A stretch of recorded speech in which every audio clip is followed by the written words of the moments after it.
Baik, langsung saja kita mulai acara hari ini. Assalamualaikum warahmatullahi wabarakatuh.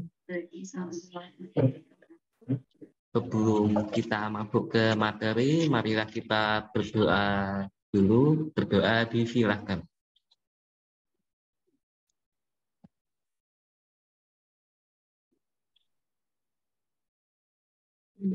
Berdoa cukup. Saya Muh Aji Susono yang akan memandu jalannya acara sharing online pada hari Sabtu kali ini bersama Kak Tofi. Kita akan membahas tentang persiapan kerja. Sebelumnya, boleh dong Kak Tofi memperkenalkan diri terlebih dahulu, asalnya dari mana, kesibukannya apa, dan lain-lain. Untuk Kak Tofi dipersilahkan. Oke, halo teman-teman, nama saya Tofiani Widisa Putri. Nah, teman-teman biasanya manggil saya Tofi. Nah, saya asli dari Boyolali. Kemudian dulu saya S1 di UIN Jogja, UIN Sunan Kalijaga. Kemudian setelah lulus sampai saat ini, saya kerja di komunitas Sahabat Mata sebagai penanggung jawab pengembangan sosial media. Itu, Mas. Oke, baik Kak Tosi, terima kasih atas perkenalan yang sangat singkat dan jelas.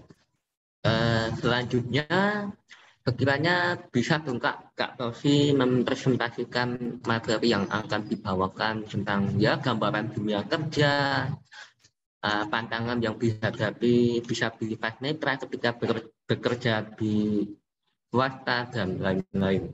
Untuk Kak Tosi dipersilahkan. Oke, langsung saja ya Mas Eno.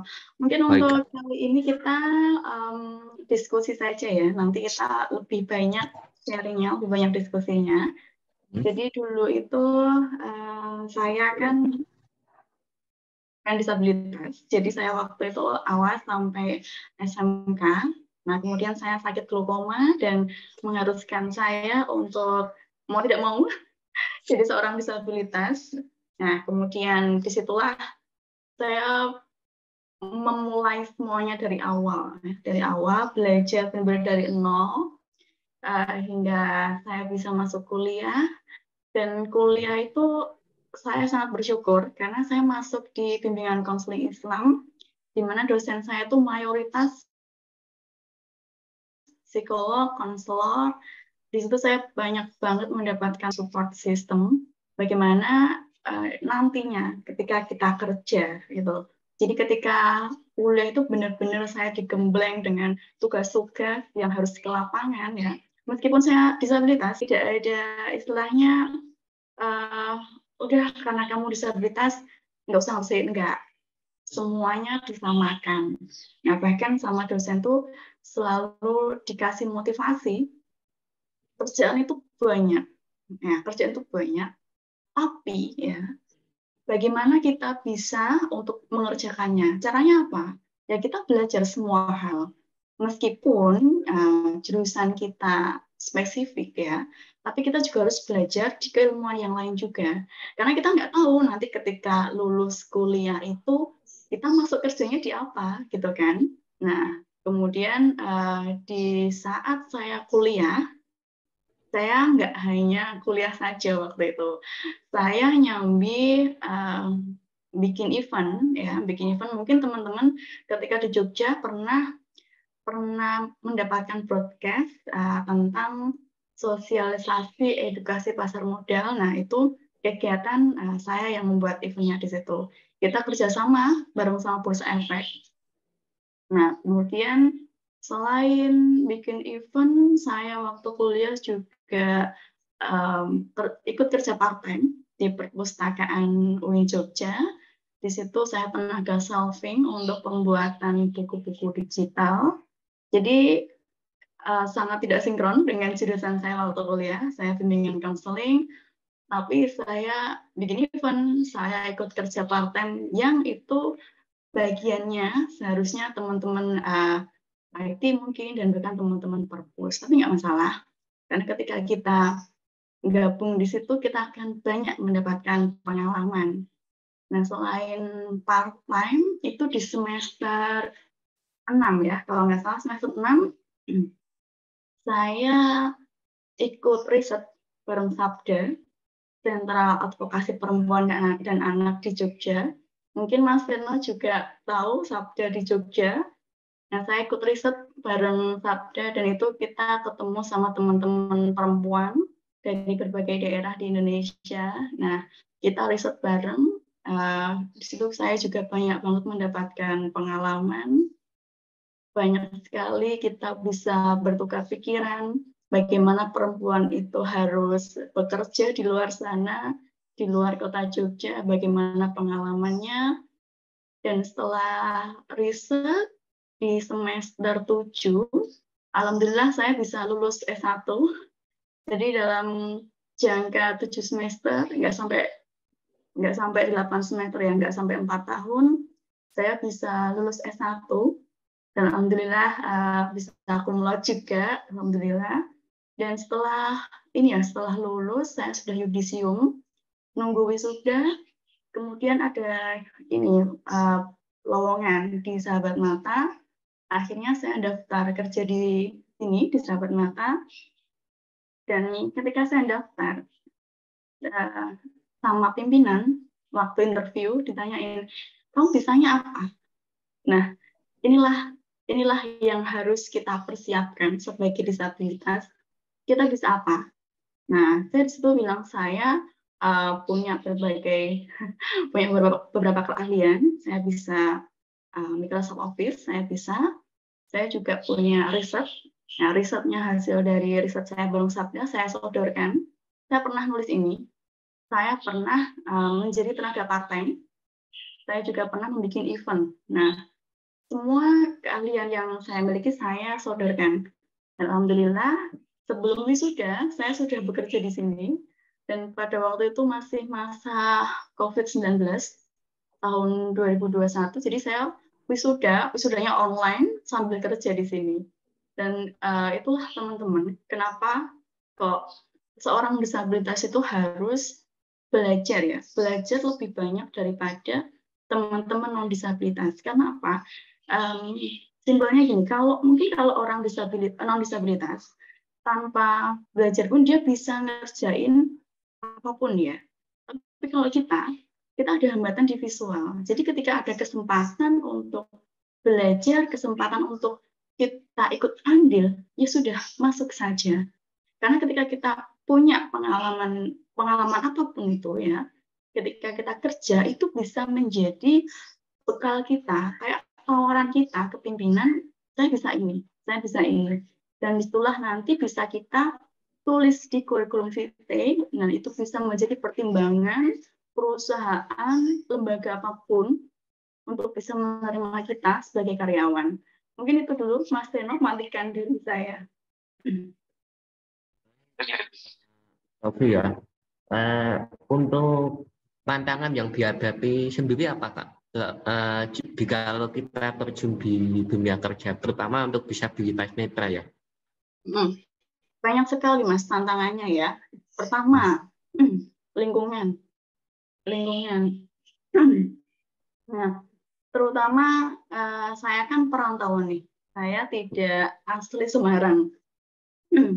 Nah, sebagai tunanetra, difabel netra, saya juga harus beradaptasi dengan lingkungan mobilitas yang pertama. Kedua, tugas atau job desk-nya. Job desk saya di sini mayoritas tidak bersinggungan dengan jurusan saya waktu kuliah. Ada kaitannya sama konseling, pendampingan sama teman-teman yang mahasiswa, anak-anak SMA. Tapi itu nggak full setiap hari, kayak gitu. Jadi yang sering saya pakai di sini keilmuannya itu keilmuan soft skill dari luar kampus. Nah, makanya itu ketika saya kuliah, saya senang sekali kegiatan di luar. Kenapa? Karena untuk mengasah pengalaman. Dan ketika kita udah punya pengalaman di situ, di luar kampus, nah, pas kita kerja bisa kita terapkan. Belum lagi komunikasi. Komunikasi sangat penting sekali di dunia kerja, karena hampir setiap hari ketika saya kerja, pulang kerja, pasti kita ada briefing untuk besok partner kerja saya meneruskan kerjaan saya bagaimana. Belum lagi nanti kalau saya harus kerja lapangan, nah itu benar-benar harus di briefing untuk semua partner yang akan saya tinggalkan di kantor, apa-apa saja yang harus teman-teman kerjakan ketika saya nggak ada di sini. Nah, kemudian seorang pimpinan, seorang partner kerja, itu kan pasti punya karakter masing-masing ya. Bagaimana kita bisa membawa karakter kita bisa bergabung, menyatu sama mereka. Nah, itu juga sangat-sangat penting. Belum lagi kemampuan kita, ya kita bisanya di A nih, sedangkan di lembaga itu P-nya tuh ngotot, kita harus bisa memenuhi target. Nah, ini yang paling seringnya di sini. Lembaga perusahaan tuh mesti punya target. Nah, gimana kita itu mentalnya harus siap dengan target itu, siap dengan shifting, siap dengan durasi kerja itu. Karena perusahaan kan nggak mau rugi kan ketika mempekerjakan kita, maunya ya targetnya terpenuhi, kerjaan kita beres sesuai dengan keinginan mereka. Nah, tantangannya di situ, Mas. Oke. Masalah peluang nih Kak, kalau untuk lulusan SMA sendiri gimana ya peluang terjun di dunia kerja, misal tidak mengenyam dunia perkuliahan? Peluang SMA dari dulu ya, dari dulu setahu saya ketika sebelum saya menjadi disabilitas, ketika SMA kan belum punya skill yang memadai, karena SMA kan masih teori nih.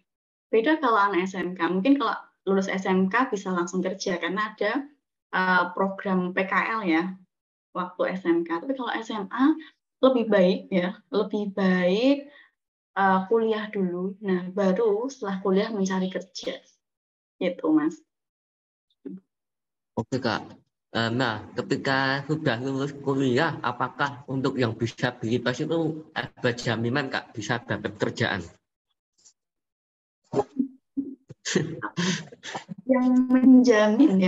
Yang menjamin kita bisa kerja atau enggaknya sih di diri kita sendiri ya, Mas ya. Nah, kalau lulus aku kerja enggak sih jaminannya apa? Terfokusnya sama ijazah nih, ya kan? Sama ijazah. Sedangkan yang saya rasakan sendiri, ijazah saya S1 bimbingan konseling, ya. Seharusnya saya kan mengkonseling teman-teman, anak-anak. Sorry, kalau konseling nggak boleh sama teman ya. Mengkonseling seseorang yang punya masalah. Sedangkan kerjaan saya di sini, ya, saya di bagian sosial media, kan nggak nyambung kan ya. Ya, jadi tergantung dari diri kitanya sendiri, Mas, kalau kayak gitu. Siap-siap Kak. Terus dari Kak Tofi sendiri ada tips nggak untuk teman-teman ini agar lebih bisa menyesuaikan lah ketika sudah terjun di dunia kerja nantinya? Tips untuk menyesuaikan diri ya. Oke. Tipsnya yang pertama, pede aja. Tips yang pertama, pede. Karena kalau kita nggak pede, kita mungkin nggak berani untuk memulai ngobrol, memulai suatu diskusi apapun itu. Nah, kemudian yang kedua, berani untuk bertanya, berani untuk memulai. Kalau kita nggak tahu, ya kita jangan sungkan untuk bertanya. Apalagi kalau kita anak baru ya, anak baru di dunia kerja sudah mayoritas ya, dimanapun itu pasti mendapatkan istilahnya apa ya, kayak kerjaan lebih banyak atau gojlokan daripada senior. Gojlokannya apa? Kerjaan itu diperbanyak, disuruh sana sini, ya. Seharusnya yang kerjaan senior, tapi itu dia disuruh sama senior untuk mengerjakannya, itu sudah hal yang biasa. Jadi disiapkan mentalnya. Kemudian bersyukurlah ketika sudah mendapatkan pekerjaan, karena di luar sana masih banyak sekali disabilitas yang susah untuk mendapatkan pekerjaan. Bahkan mereka berjuang mati-matian untuk bisa berkompetisi untuk mendapatkan kerjaan. Jadi ketika mendapatkan kerjaan apapun itu, berusaha semaksimal mungkin menjadi yang terbaik. Karena ketika kita menjadi yang terbaik, pimpinan pasti senang dan akan mempertahankan kita. Apalagi kita punya nilai jual, kita punya serentetan portofolio ataupun pengalaman-pengalaman kerja. Nah, itu akan menjadi nilai plus bagi kita. Itu, Mas. Baik, Kak Tofi. Mungkin dari teman-teman ada yang mau bertanya, silahkan. Mas Yafi, Mas Auji, atau Mas Haris ingin menambahkan juga silahkan.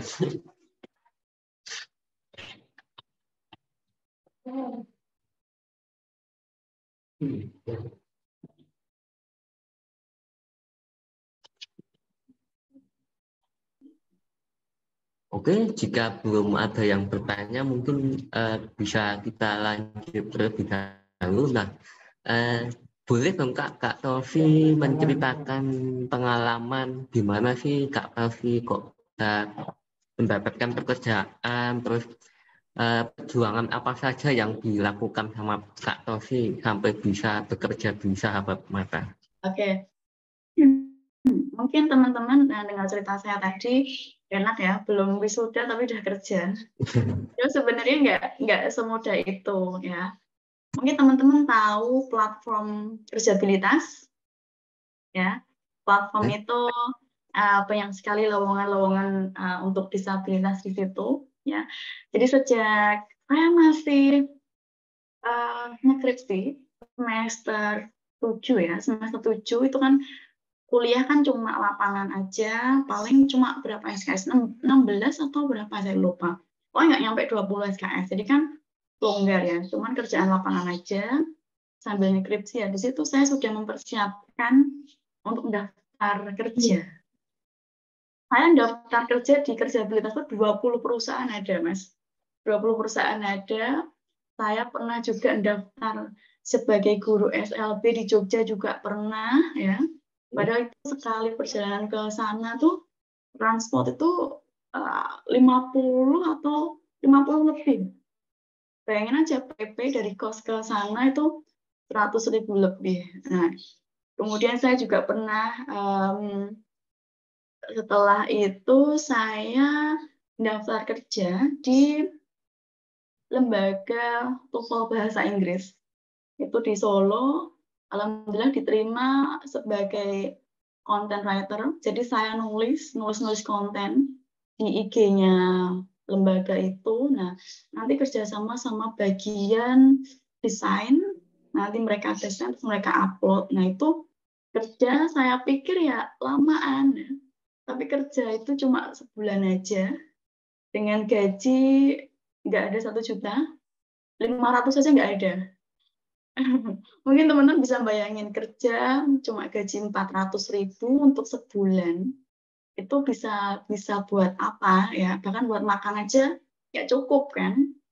Nah, itulah kenapa saya menyarankan sangat kita harus benar-benar menghargai kerjaan ketika diterima kerja ya. Dimanfaatkan benar-benar kerjanya yang benar karena susah cari kerjaan di masa sekarang itu. Nah, ketika habis nulis di lembaga bahasa Inggris itu, saya ditelepon sama pimpinannya, karena kerjaan sudah habis, ya mau nggak mau, udah selesai kan, sebulan. Nah, di situ saya nganggur, bingung kan, aku kerja apa lagi ya, padahal aku butuh makan, gitu kan. Dan mungkin kalau mungkin teman-teman masih dapat support ya, support beasiswa dari orang tua ya. Tapi saya enggak. Nah, kebetulan saya sudah nggak ada orang tua. Mau nggak mau saya harus jajan pakai uang sendiri gitu kan. Saya harus gimana nih? Nah, akhirnya ketemu sama teman-teman, nah, kita saling sharing, nah, kita komunikasi sama teman-teman. Ada lowongan nggak, guys? Butuh kerjaan nih, gitu kan. bukan minta bantuan tapi kasih aku kerjaan. Nah, terus ada temen, ini ada lowongan yang di Sahabat Mata, kamu mau nggak gitu kan? Tapi di sana ini ada braille, ada radio, kamu bisa nggak gitu kan? Waduh, aku tuh bimbingan konseling, tapi kok lowongannya di bagian radio sama ini braille, aku harus gimana gitu kan? Terus sama temen, tapi nanti ada trainingnya kok, pasti kan diajarin gitu. Kamu mau nggak? Kan yaudah deh nyoba. Ya itu tadi, nyoba masukin lamaran sama pimpinan disuruh ngirim CV. Nah, kita sebagai disabilitas harus punya CV. Nah, teman-teman bisa nyiapin dari sekarang CV itu, pelatihan apa yang kita ikutin, kita sudah punya karya apa saja, ditulis di CV itu. Nah, CV itu jadi pertimbangan, akhirnya saya dihubungi sama pimpinan, interview, segala macam. Dan alhamdulillah bisa diterima di sini. Dan itu perjuangannya nggak hanya sebentar ya, tapi kita dari kuliah. Mungkin kalau sebelum kuliah teman-teman sudah mempersiapkan itu jauh lebih bagus. Karena kalau sebelum kuliah udah punya persiapan karya, otomatis kan udah nabung nih. Nabung portofolio, nabung karya. Nanti ketika udah kuliah, tambah lagi karyanya, tambah lagi program-programnya. Nah, setelah kuliah, setelah lulus, lebih banyak lagi yang ditawarkan ke pimpinan. Itu, Mas. Oke, baik, Kak. Terus, apa saja yang harus dipersiapkan untuk teman-teman, terutama yang disabilitas netra, ketika ingin terjun di dunia kerja, harus menguasai apa saja yang paling penting menurut Kak Tofi? Multitasking. Multitasking itu yang paling penting ya. Awalnya saya nggak berpikir kalau seorang tunanetra itu harus multitasking, enggak. Saya merasakan itu ketika saya di sini, saya kerja, benar-benar ngerasain waktu kerja. Jadi ketika saya kuliah, saya acuannya sama semangat dari dosen. Kerjaan itu banyak. Nah, kerjaan itu banyak. Kita bisa masuk kerja apa aja, asalkan kita punya skill, kita punya kemampuannya. Gitu. Karena kerja itu kan nggak hanya menyodorkan ijazah, kita menyodorkan CV juga, kurikulum vitae. Nah, omongan dosen itu benar sekali, ya. Ketika saya masuk di sini, pimpinan sudah bilang, ketika hari pertama saya datang, di sini kamu harus multitasking. Nggak hanya sekedar ijazah yang dipakai. Ya, benar sekali. Seorang tunanetra, mau nggak mau, menurut saya wajib ya, wajib banget kita harus menguasai teknologi. Terlebih di zaman sekarang ini, semua serba teknologi. Bahkan mungkin kalau teman-teman udah pernah bikin akunnya Kerjabilitas, kita online semua, bahkan kirim lamaran saja online. Jadi kalau kita nggak bisa teknologi, terus gimana kita mau daftar kerjaan? Ya, itu di Kerjabilitas. Belum lagi mungkin kalau teman-teman cari kerjaan lewat Telegram. Telegram itu banyak sekali grup-grup yang menawarkan lowongan kerjaan. Nah, masuk saja di situ. Kebetulan saya ikut juga. Jadi kalau saya bisa, otomatis teman-teman juga bisa mengaksesnya. Itu semua hampir rata-rata lowongan itu, pengiriman surat lamarannya itu, berkas-berkasnya itu serba online, lewat email. Jarang banget HRD itu psikolog daripada perusahaan, yang nantinya bakal ngetes kita untuk bisa diterima atau enggak itu jarang banget pakai hard copy.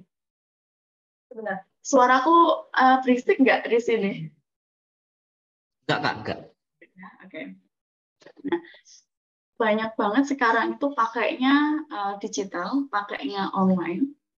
Nah, jadi wajib banget menurutku harus bisa teknologi.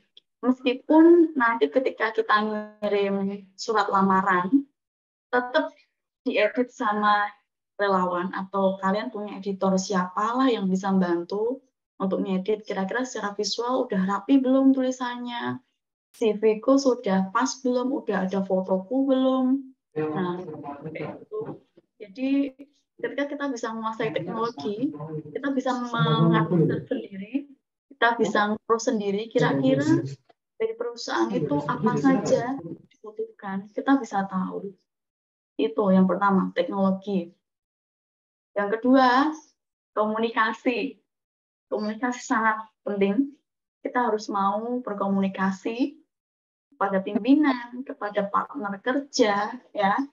Itu sangat-sangat penting. Karena ketika komunikasinya itu kacau, bisa jadi kerjaan pun juga akan kacau. Bahkan fatalnya lagi, akan timbul masalah baru sama partner kerja, sama pimpinan. Nah, itu yang sangat-sangat harus kita kuasai komunikasi. Kemudian yang ketiga, itu tadi yang saya bilang, kita harus multitasking, ya. Meskipun ijazahnya itu bimbingan konseling, tapi yang dipelajari jangan bimbingan konseling saja. Tunanetra mungkin lebih cenderung ke suara ya, ke ngomong. Ya, bisa public speaking bisa. Kayak di sini saya bimbingan konseling, tapi mau nggak mau saya harus siaran radio. Nah, mungkin kalau teman-teman pengen tahu gimana saya siaran atau kontennya apa, bisa masuk ke channel YouTube sama. Di situ ada mayoritas saya di situ. Kemudian di channel IG. Nah, itu juga banyak suaranya juga. Kita asah di situ. Bagaimana kita menjelaskan sesuatu hal supaya orang itu paham. Nah, itu juga penting. Karena kalau tunanetra kan biasanya lebih suka ngomong sih ya. Itu kalau mau kerja di dunia perkantoran. Tapi menurut saya kalau tunanetra lebih cocok di dunia perkantoran ya. Karena itu lebih memudahkan juga, nggak pakai fisik tapi pakainya otak. Jadi sering diasah. Kemudian juga bahasa Inggris itu juga penting bagi saya. Meskipun saya kerja saat ini, saya nggak hanya kerja aja. Saat ini saya juga sedang mengambil sekolah ini conversation. Nah, itu sangat penting juga. Misalkan nih, kalian kerja di lembaga, lembaga itu mendapatkan undangan seminar internasional. Kalau kita nggak bisa bahasa Inggris, gimana cara kita memahami seminar itu, speakersnya, pembicaranya ngomong apa.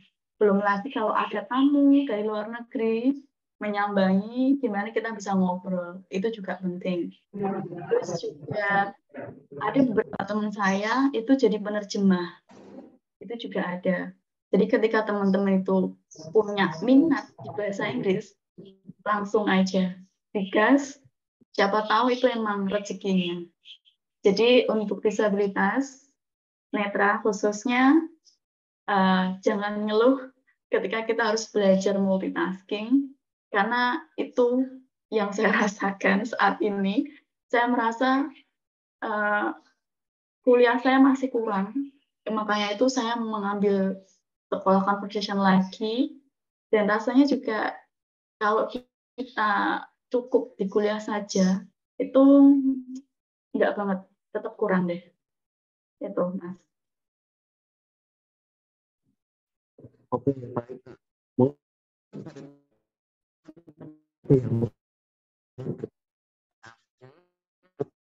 ada yang mau menambahkan. Kita di sini di pekerjaan. Sorry, suaranya putus-putus. Mungkin bisa diulang, Mas. Udah sinyal kayaknya. Halo? Apakah sudah jelas suara saya? Iya. Oke. Sudah jelas ya? Ya, sudah. Mungkin dari teman-teman ada yang mau ditanyakan atau ada yang mau sharing?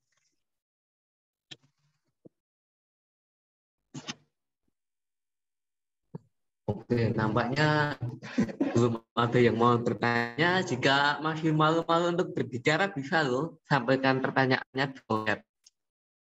Nah, gini Kak, untuk cek.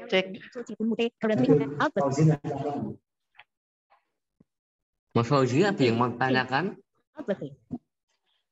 Video now started alert. Meeting tools window. Iya, suara saya sudah terdengar ya? Ya,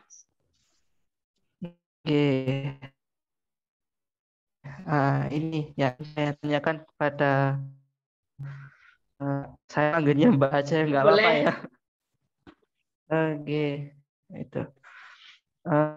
Untuk Mbak Tofi sendiri, saya minta tipsnya. Kalau bagaimana cara membagi waktu antara kuliah dengan kerja. Misalkan kita kuliah, tapi kita itu juga pengen kerja gitu loh. Terus cara membagi waktunya gimana agar mungkin bisa berjalan semuanya dan juga tidak saling waktunya itu bertabrakan gitu.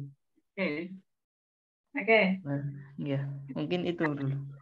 Oke. Terima kasih Mas Fauzi. Mas Fauzi semester berapa sekarang?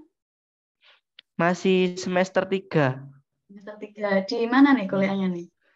di Universitas Negeri Surabaya, di UNESA. Nah, jurusan apa Mas? PLB?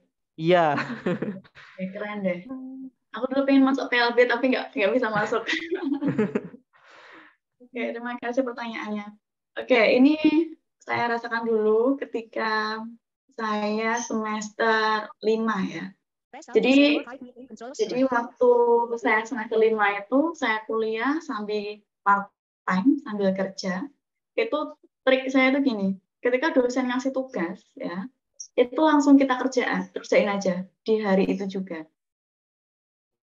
Nah, misalkan nih, kuliah sampai jam 12 misalkan. Habis itu masih ada lowong nih, sampai sore. Udah, ngerjain aja. Mungkin teman-teman kita yang tahu perilaku kita kayak gitu, pasti komentar, kok kamu rajin banget sih udah ngerjain gitu kan. Udah, apa namanya, nggak usah terlalu dipikirin, dan juga jangan terbang. Karena kadang kita kalau dipuji langsung terbang ya. Nah, ketika kita udah ngerjain, kalau misalkan harus dikirim email, ya udah langsung dikirim aja. Kalau kewajiban kita, tugas kita udah selesai, kita mau kerja, kita mau ikut event apapun, kan tugasnya udah selesai. Paling nanti kalau misalkan mau masuk kelas, mau masuk kelas mata kuliah selanjutnya, mungkin setengah jam sebelumnya kita bisa baca-baca materi. Nah, itu trik saya dulu. Jadi ketika itu kalau tugas individu ya. Kalau tugas kelompok, dulu saya yang paling bawel untuk saya ngopi apa ya. Ayo, kita ngerjain sekarang. Saya dulu yang paling bawel sekelompok tuh saya. Karena saya tahu tugas jadwal saya ke depannya saya harus ikut part-time, saya harus istirahat, saya harus kuliah. Nah, disitulah triknya. Jadi jangan menunda-nunda untuk mengerjakan tugas. Kayak gitu. Karena kalau satu tugas aja ditunda, udah nanti akan ngefek ke part-time, ngefek juga ke mata kuliah. Karena saya pernah sekali itu, ketika saya keteteran, saya lupa untuk mengerjakan tugas di jam yang seharusnya saya mengerjakan. Saya takut masuk kelas, Mas. Takut ketemu dosen, kenapa saya belum ngerjain. Karena apa? Deadline-nya udah mepet, dan waktunya tuh tak buat kerja. Nah, itu saya sampai ngomong sama diri saya, baru kali ini saya takut masuk kelas karena belum nugas. Baru kali ini. Dan saya merasa malu sama diri saya. Karena saya nggak bisa membagi waktu, gitu kan. Nah, jadi itu tadi, jangan menunda-nunda. Ketika bisa dikerjain, ya dikerjain. Dan ketika dulu itu saya semester 6 awal ya, habis KRS, ada peluang untuk mengajukan judul, ya udah masukin aja. Dan dulu waktu kuliah, saya memang ya, saya akui, saya nggak nongkrong, nggak hangout, hampir nggak pernah, nggak tahu kafe di Jogja, nggak tahu tempat main di Jogja, nggak tahu. Saya main ke Sunmore tuh hanya sekali, jadi fokus itu kuliah, kerja, kayak gitu. Ya, mungkin itu Mas Fauzi.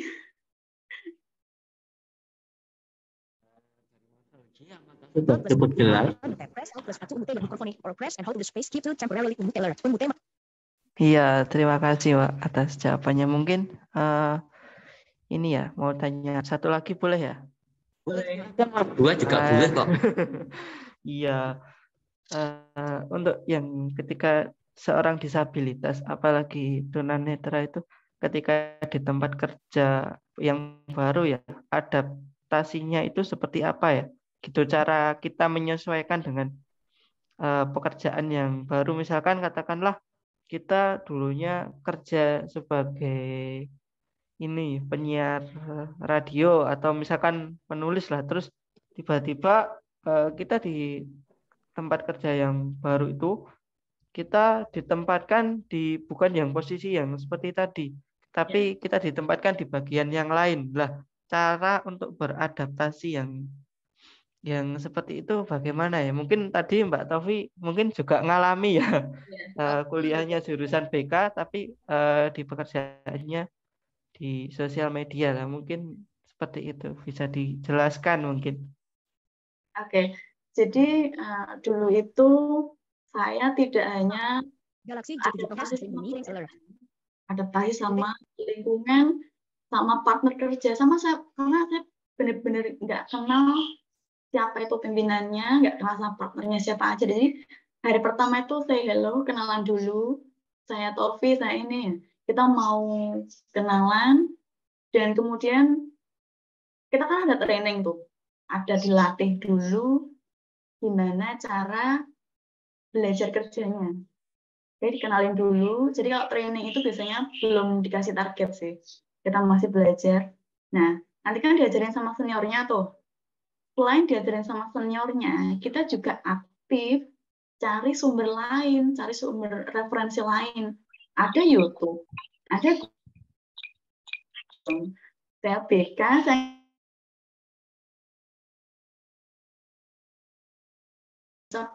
jadi operator. Saya juga bingung, aduh apa yang harus aku omongin. Sedangkan kalau BK itu harusnya mendengarkan, nggak ngoceh gitu loh. Nah, disitulah saya juga bimbangnya. Tapi kan itu tuntutan kerjaan ya. Jadi saya pakai internet, kita gunakan untuk cari info. Gimana sih jadi penyiar yang baik? Itu banyak banget ilmu-ilmu yang kita dapat di situ. Jadi selain diajarin sama senior, saya cari info dari luar juga, praktek ngomong sendiri, nah kayak gitu. Terus beradaptasinya ya kita sering kalau pas training ya diulang-ulang terus belajarnya di situ. Belajarnya dibanyakin lah. Kita mengakui, kita harus berani mengakui sama senior, sama pimpinan. Saya tolong diajarin, saya minta tolong dibimbing. Jadi mau apa ya? Mau merendah, bukan sombong dengan kita yang sudah punya gelar S1, lulus cepet, enggak, jangan kayak gitu. Karena kita itu belum seberapa di dunia luar tuh, kita nggak ada apa-apanya. Kita masih fakir ilmu, jadi kita mau minta diajarin, terus beradaptasinya ya dari diri kita sendiri, mau menerima kalau kerjaan kita emang di situ gitu loh. Itu Mas. Nanti akan bisa berjalan mengalir. Partnernya siapa aja, diajak diskusi. Kayak gini kerjanya gimana sih? Kayak gitu. Itu Mas Forzi. Bagaimana Mas Forzi, apakah sudah cukup jelas atau ada yang mau disampaikan lagi?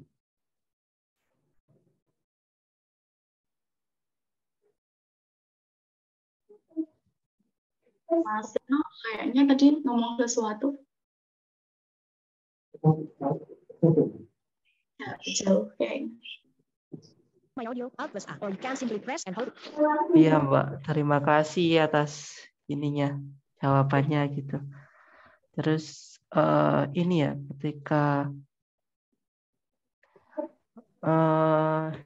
ketika seorang disabilitas itu mau bekerja pasti dia akan merasa mungkin kurang percaya diri atau takut lah atau terbayang nanti gimana ya kerjanya gimana ya, oh aku takut salah takut gitulah. Untuk menghadapi rasa yang seperti itu gimana ya, dan itu mungkin dialami oleh semua disabilitas terutama tunanetra ya, mungkin seperti itu lah. Cara untuk menghindari rasa takut itu bagaimana gitu loh. Oke. Ini Mas Seno atau Mas siapa ini? Atau masih Mas Fauzi? Saya Fauzi, Mbak. Ya, Mas Fauzi. Aku Iya. kalau menghafal suara agak susah. Ya. Oke. Ketika tunanetra itu merasa takut sama dunia kerja yang belum pernah dirasakan ya, tempat baru itu manusiawi sih, manusiawi. Cuman jangan berlebihan, karena kalau berlebihan itu nanti akan menghambat kerjaan kita juga, gitu kan. Nah, boleh takut, cuma jangan berlarut-larut, jangan berlebihan.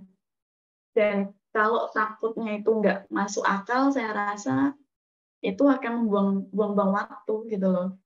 Nah, takut kita kan karena mungkin banyak sekali stigma di luar, banyak sekali omongan-omongan di luar tentang diskriminasi, dan lain sebagainya. Nah, kalau kita nggak membuktikan sendiri, tunanetra itu biasanya masih jari nih. Jadi, dibuktikan sendiri dulu, baru bisa menganalisis tempat kerja itu seperti apa, dan ketika sudah bisa merasakan di lingkungan kerja seperti apa, nanti lama-lama akan enjoy kok. Kayak saya sekarang, nggak kerasa sudah hampir 2 tahun di sini. Karena ya kita mengalir aja. Nggak bisa ya kita tanya caranya gimana, kita diskusi. Karena kalau di dunia kerja biasanya ada teamwork, kerja timnya. Kayak gitu. Jadi kita saling bertukar pikiran. Nah, ketika kita bisa membawa diri kita berbaur dengan partner kerja, rasa takut itu akan lama-lama akan hilang. Kayak gitu. Jadi person center-nya di diri kita sendiri. Kita olah. Nah, jangan sampai rasa takut kita itu kelihatan sama orang. Karena kalau kelihatan takut sama orang, itu orang tuh akan lebih mudah untuk menjatuhkan kita. Di dunia kerja tuh ya kayak gitu. Saling menjigal tuh banyak sekali. Jadi ya diri kita pinter-pinter yang membawanya. Itu, Mas. Bukan saya untuk menakut-nakuti, enggak. Tapi diri kita harus siap. Kalau kita bisa menguasai multitasking, nah tenang aja. Bisa jadi kerjaan tuh akan nyari kita kok. Kayak gitu. Itu, Mas. Terima kasih atas penjelasannya. Suara saya ini terdengar jelas. Oke. Aku boleh tanya sama Mas Fauzi? Kita sharing ya. Mas Fauzi kebetulan ini baru live meeting, Pak. Nggak tahu kenapa, mungkin jaringannya. Ya, jaringan. Oke. Oh, yang lagi di situ siapa aja, Mas Seno? Banyak teman-teman atau beberapa? Untuk peserta ada Jaki, mungkin Jaki mau bertanya.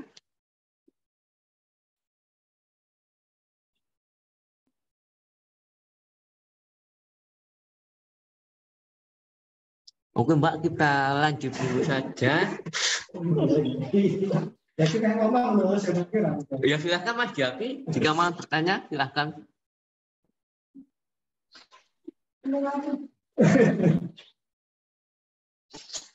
Oke, baik, kita lanjut. Nah, ini Mbak, aku mau nanya ya masalah motivasi. Bagaimana sih agar motivasi kita itu tetap bertahan, nggak naik turun gitu loh. Kan terkadang kan ketika kita ingin memasuki dunia kerja itu kan kadang kan sering ya menemukan kegagalan. Nah, kalau sudah gagal itu terkadang itu kayak gimana ya, jadi males lah untuk nyoba lagi. Nah, itu cara menyiasatinya bagaimana agar motivasi kita itu tidak naik turun? Oke, manusiawi Mas Seno kalau motivasinya naik turun. Sama saja, saya sendiri kadang juga merasakan gitu. Nah, kita kan tahu nih kalau motivasinya lagi turun, lagi males, kita tahu ya. Jadi kita yang bisa menyiasati. Misalkan nih, kalau saya cari inspirasi. Entah itu jalan-jalan keluar, entah itu saya dengerin film, entah itu saya dengerin musik sambil nyanyi-nyanyi nggak jelas, ya. Atau bisa dengan cari makanan kesukaan. Pokoknya kita cari sesuatu yang bisa membuat mood kita itu baik lagi. Atau terkadang dulu motivasi saya itu dari orang tua. Jadi ketika motivasinya turun, saya tuh pulang ke rumah, ngobrol sama orang tua, curhat segala macam, ya nanti naik lagi kayak gitu. Jadi kita tahu sama diri kita yang bisa membuat motivasi naik itu apa. Kita cari itu, cari sampai dapat. Nah, ketika motivasi udah biasa lagi, udah naik lagi, nah kita tancap gas untuk kerja lagi gitu, Mas. Jangan sampai motivasi turun, kerjaan terbengkalai, jadi masalah baru ya, nanti disemprot sama partner, sama bos, itu malah nggak baik. Jadi berusaha profesional ya di tempat kerja.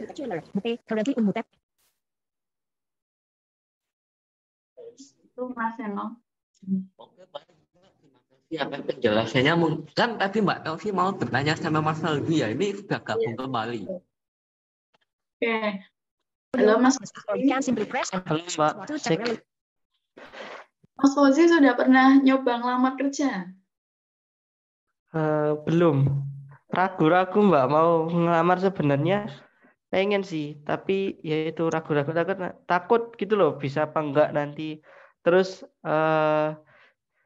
takut juga nanti kalau berbenturan sama kuliah nggak bisa membagi waktu gitu loh Mbak. Oke. Gitu sih. semester 5 lah, coba nanti. Tapi kalau lebih awal lebih bagus. Saya dulu semester 3, semester 4 udah bikin event, ikut, kalau enggak ikut UKM atau ikut organisasi untuk bikin program. Dicoba, kalau kita udah terjun, nanti rasanya tuh pengen lagi gitu loh. Apalagi kalau udah pernah ngerasain aktif, terus kalau hanya kuliah aja, itu rasanya kok hidupku nggak bermanfaat ya. Pasti rasanya beda. Pengen lagi. Tapi kuliah yang utama ya tetap kan ya. Iya. Kuliah yang utama. Semangat terus pokoknya. Ya Mbak, tapi ya itu loh kadang ketika kita pengen punya apa gitu, tapi kalau mau minta ke orang tua itu sungkan gitu, tapi pengennya punya penghasilan sendiri. Tapi kalau misalkan kerja ya gimana ya, masih kuliah baru semester 3, nanti takutnya kalau mau kerja ini berbenturan sama kuliah dan nggak bisa konsisten kan, nanti kan jadi gimana gitu, rasa bersalah gitu loh Mbak. Mungkin itu sih kalau saya yang saya alami saat ini mungkin seperti itu gitu. Tadi kan Fauzi bilang ragu, takut kalau benturan sama kuliah. Udah pernah baca lowongan kerja yang pengen Fauzi lamar? Udah. Gimana itu? Dia sistemnya itu. Aku tuh nyari yang part time tapi yang online kayak gitu loh Mbak. Gitu. Tapi ya itu takut gitu loh, gimana bisa nggak kira-kira gitu kalau aku kerja di sini gitu loh. Tapi kalau misalkan aku nggak kerja dari sekarang, nggak nyoba-nyoba, jadi aku nggak bakal tahu gitu loh. Jadi ketika udah niat mantap mulai pengen kerja, tapi kadang tuh esoknya atau kapan hari itu pasti berubah lagi gitu loh, nggak bisa apa ya katanya mantap gitu loh, kalau orang Jawa bilangnya gitu, nggak bisa mantap untuk dengan apa yang sudah kita planningkan, tentukan tadi, misalkan kayak kita mau kerja tapi hari ini kita udah merencanakan tapi besok tiba-tiba berubah lagi, jadi nggak bisa konsisten dengan apa yang pernah kita ucapkan kayak gitu loh. Kuncinya satu, Fauzi, fokus pengenmu tuh apa? Ketika kamu goyah, kamu balik lagi, fokusnya lagi. Kamu pengennya apa? Ketika kamu ingat fokusnya pengennya A misalkan, nanti akan tetap konsisten loh. Itu. Kalau online aku rasa bisa sih dikerjakan. Bisa-bisa aja. Kan enak kalau online bisa kerjain di rumah, di kos.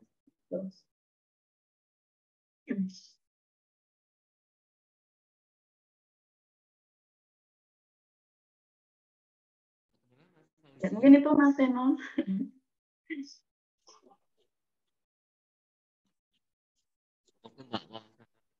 Hari ini untuk sharing-sharing hari ini. Terus gini Mbak, Mbak ada trik nggak cara menemukan potensi diri? Kan kadang itu kita itu suka masih bingung bagaimana sih menemukan potensi diri aku bakatnya, dan itu sampai bingung tipsnya bisanya apa gitu. Oke. Kalau ngomongin soal potensi diri, itu biasanya soal hobi. Hobinya Mas Seno apa? Nah, Mas Seno udah pernah ikutin pelatihan, pasti banyak pelatihan yang sebagai pelatihan yang Mas Seno paling senang, paling bisa ngikutin.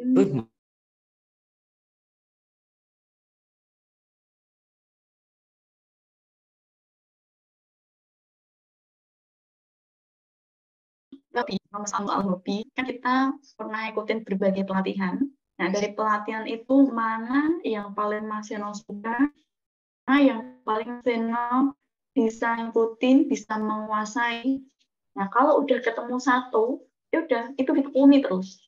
Ditekuni sampai Mas Seno benar-benar bisa mendapatkan prestasi di situ. Nah,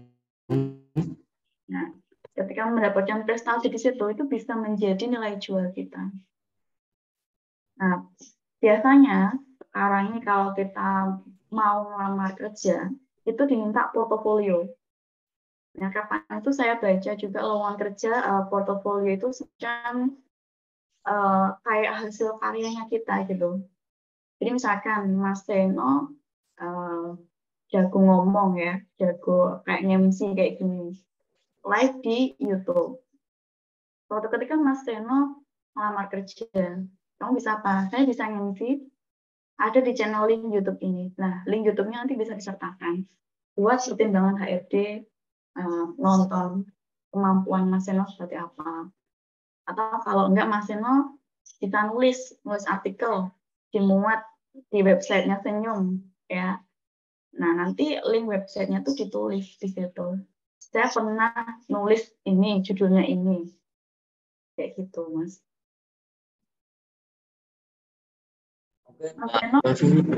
Gimana, Mbak? Memang masih kuliah? Saya baru lulus SMA tahun ini dan kebetulan tahun ini daftar kuliah tapi belum keterima. Oh, daftar di mana, Mas? Daftar di UNS, Mbak. UNS. Kampus itu Solo. Universitas 11 Maret, Mbak. Banyak kampus di Jogja, di Solo. Terus rencananya Universitas 11 Maret Solo, Mbak.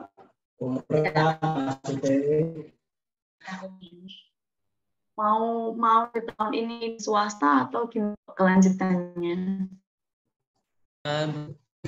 Ini baru nyoba di UMS. Yang tadi saya bilang pelatihannya apapun itu diikuti.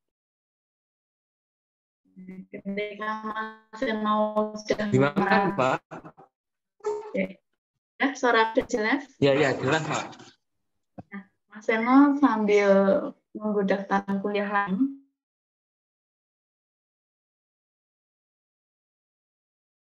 Mas Seno tahu mana yang Mas Seno paling minat, paling bisa menguasai, lah itu tekuni terus. Karena mayoritas kerjaan kita ya sebenarnya itu dari soft skill. Tidak hanya melulu dari ijazah S1. Kayak yang saya rasakan juga gitu.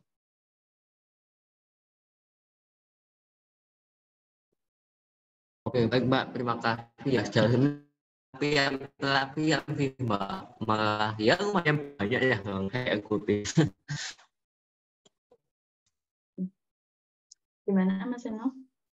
Mungkin dari teman-teman yang lain, apakah ada yang masih ditanyakan?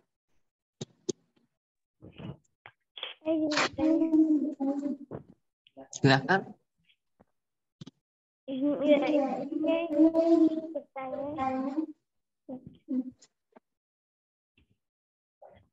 Dari pengalaman Mbak Taufik sendiri, dulu ikut UKM banyak atau organisasi gitu, apakah kerjanya banyak bisa digunakan itu?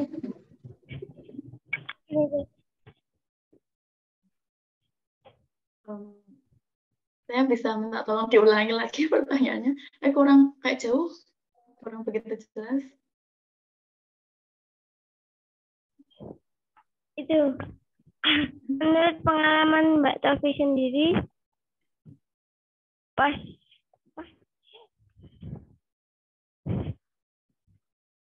dulu kuliah terus ikut UKM banyak atau mengikuti banyak organisasi gitu, terus pas kerja gini dapat timbul baik atau kegunaannya nggak, maksudnya kayak gitu. Oke, ya, terima kasih. Dengan siapa? Dengan Zaki dari Magelang. Zaki. Iya. Oke. Zaki, cewek apa cowok ya ini ya Mas Seno ya?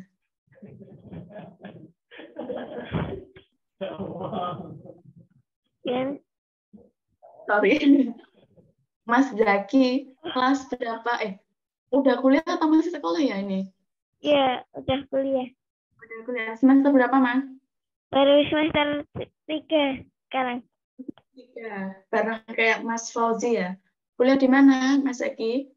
Kuliah di UNY. UNY? Wow. Jurusan apa nih? Gimana? Jurusannya apa? Jurusan teknologi informasi. Wow.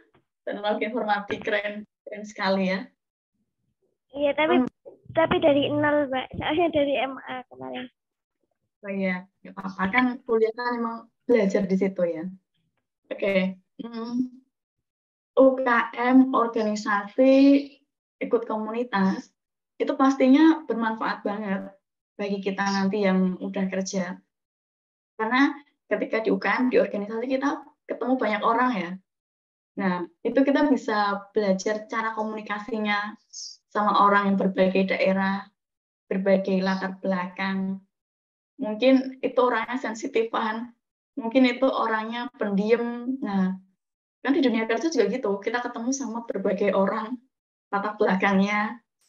Kemudian ketika kita ikut UKM, kita punya pengalaman gimana bikin program, kita bikin event, terus gimana cara kita networking sama pihak-pihak terkait, sama sponsor, sama pemerintahan, sama narasumber.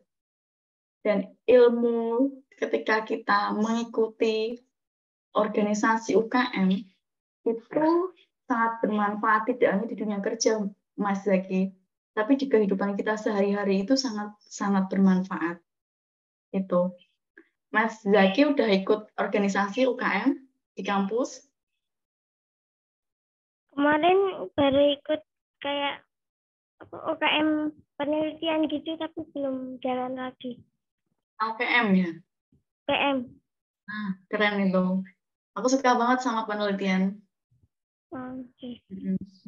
Ikut penelitian Mas, nanti kalau penelitian soal IT, kalau nanti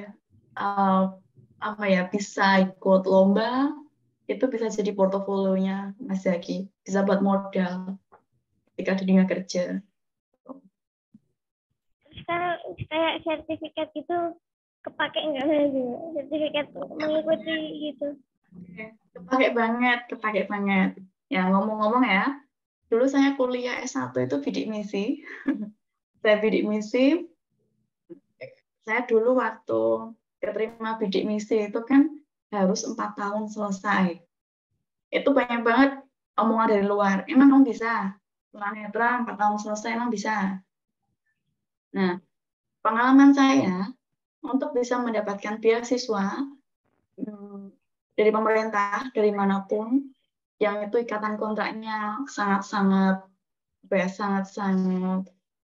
mengikat banget, itu asalkan kita punya sertifikat piagam ya, piagam penghargaan kejuaraan, itu biasanya sangat-sangat berbobot gitu.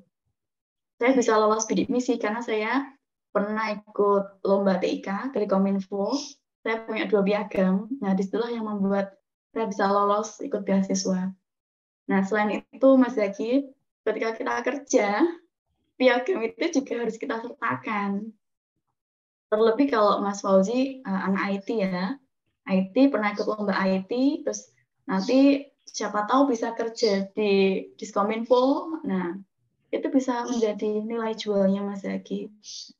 Atau Mas Zaki membuat semacam kursusan sendiri, membuat lembaga sendiri, nah itu bisa menjadi nilai tambah buat Mas Zaki.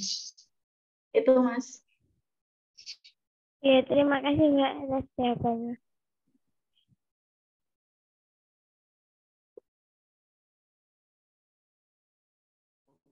Terima kasih untuk Mas Yanti. Apakah yang disampaikan oleh Kak Tosi sudah jelas? Sudah. Oke, mungkin Mas Fauzi mau bertanya lagi. Nah ini nih Kak, Kak Tosi ada pesan nggak buat bisa di-tag untuk di dunia kerja? Mungkin ada pesan-pesan yang ingin disampaikan. Oke. Pesan saya untuk teman-teman yang masih kuliah, masih ikut pelatihan, kayak Mas Seno juga baru selesai SMA, manfaatkan waktu dengan baik, ya, manfaatkan waktu dengan baik, isi hari-hari kalian dengan mencari ilmu, ya, nggak apa-apa di komen orang itu kuper, apa ya, bukan kuper ya, apa ya, nggak pernah main kayak gitu, nggak apa-apa, karena ketika kita mencari ilmu,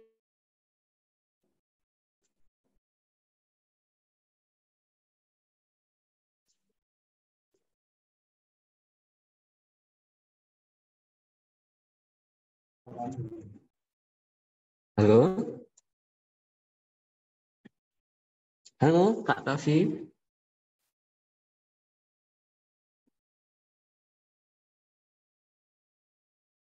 Halo?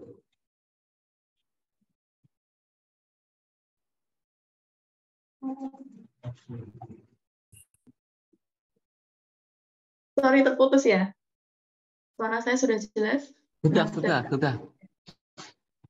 Oke. Manfaatkan waktu dengan baik untuk belajar, untuk mencari pengalaman sebanyak mungkin. Ketika ada kesempatan untuk kerja, ketika kita bisa memanfaatkan peluang itu, ambil saja.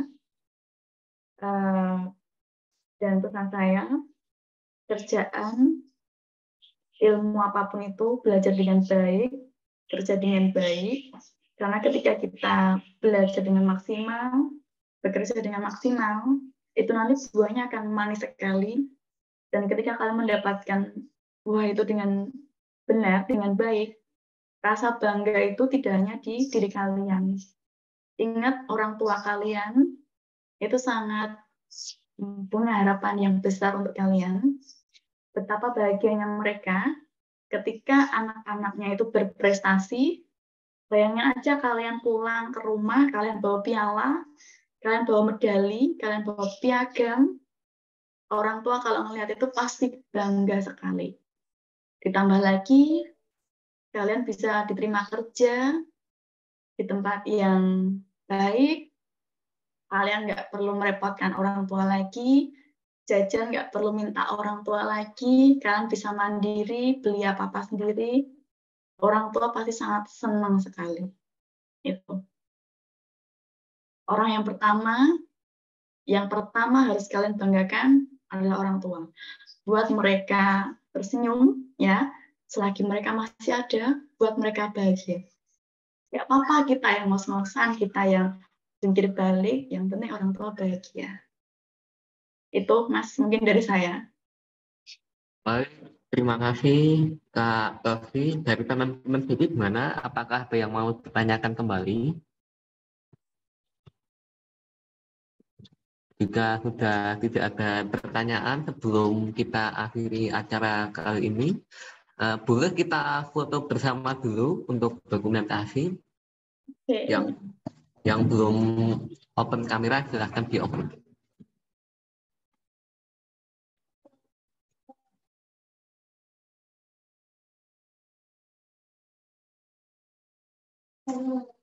Oke, terima kasih Mas Yaki.